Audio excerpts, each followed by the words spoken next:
एक और अनुग्रहित दिन देने वाले परमेश्वर को सारा महिमा देते हुए आज की इस वचन की सेवा में आपका स्वागत करते हैं। आज के दिन वचन के जिस भाग पर हम लोग मनन करने वाले हैं वो है पहले तीमुथियुस की किताब, उसका 3 अध्याय, उसका 14वां और 15वां वाक्य।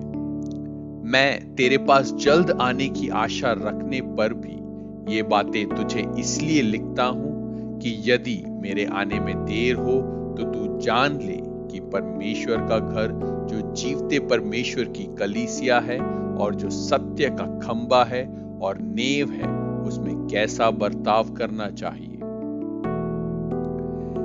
इस अनुग्रहित वचन के भाग से हम जो मनन करने वाले हैं वो है सच्ची सभा।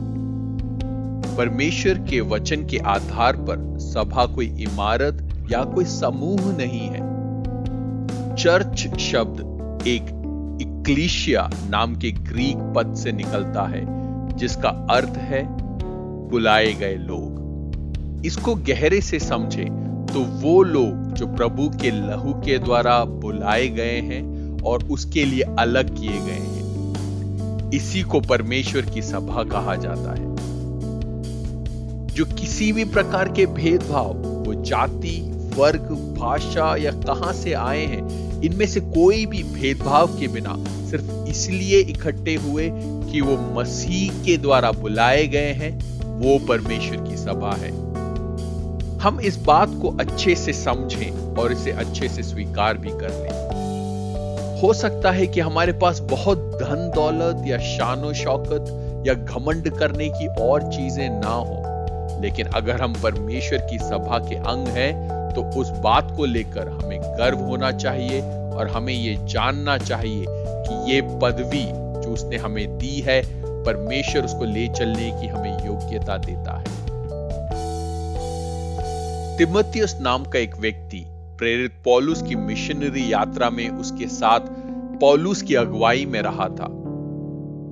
प्रेरित पौलुस जो एक विद्वान और एक बुजुर्ग व्यक्ति था, उसने तीमुथियुस को जो खत लिखा उसके बारे में ही हमने वचन से अभी पढ़ा। जवान तीमुथियुस के जीवन में कई चुनौतियां थी, कई जिम्मेदारियां उसके जीवन में थी, लेकिन एक जिम्मेदारी जो उसके जीवन में थी वो ये कि सच्ची सभा का जो स्वभाव है उसे सुरक्षित रखना। हमने जो वचन का भाग पढ़ा उसमें कई संदेश हैं जो हमें ये बातें बताती हैं और सिखाती हैं कि सभा क्या है। कुछ बातों पे हम गौर करें। पहला, सभा सच्चाई के स्तंभ होते हैं। हम देखते हैं कि जिस प्रकार से एक बड़ी बहुमंजिला इमारत अपने खंभों की मजबूती पर स्थिर रहती है, उसी प्रकार से सच्चाई भी सभा रूपी उन खंभों की मजबूती पर स्थिर है। ऐसे समय में जब चारों तरफ सत्य की बजाय झूठ, अधर्म, बुरे काम और बुरे चाल चलन फैले हुए हैं, तब सच्चाई को ऊंचा उठाकर स्थिर रखने का काम वो अदृश्य सभा करती है।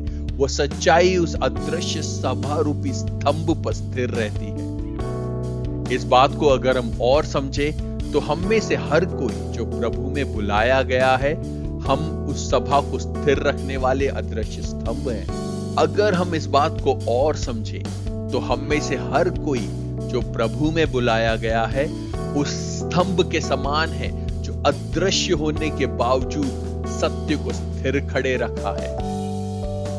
दूसरी बात, सभा क्या है? सभा सच्चाई की नींव है। मसीह ने बोला कि मैं अपनी सभा को बनाऊंगा और शैतान की, पाताल की ताकतें उसे छू भी ना सकेगी। आप इस बात को समझें कि आपको किसी सांसारिक ताकत ने सत्य स्तंभ नहीं बनाया, लेकिन सत्य का स्तंभ आपको स्वयं मसीही परमेश्वर ने बनाया है। मसीही रूपी उस पर्वत पर अपना आधार रखते हुए हम लोग सत्य में स्थिर रहने वाले बनने पाए। ऐसे समय में जब परमेश्वर की कलीसिया पर झूठे आरोप लगाकर या उन्हें गलत बातें बताकर बहका देने के लिए, कलीसिया के पर काट कर उसे पूरा नष्ट कर देने के लिए दुनिया निरंतर प्रयत्न कर रही है, ऐसे समय में हम मसीह के अनुयायी बने और उसको थामे रहे कि हम लोग स्थिर रहें, हम बहक ना जाएं।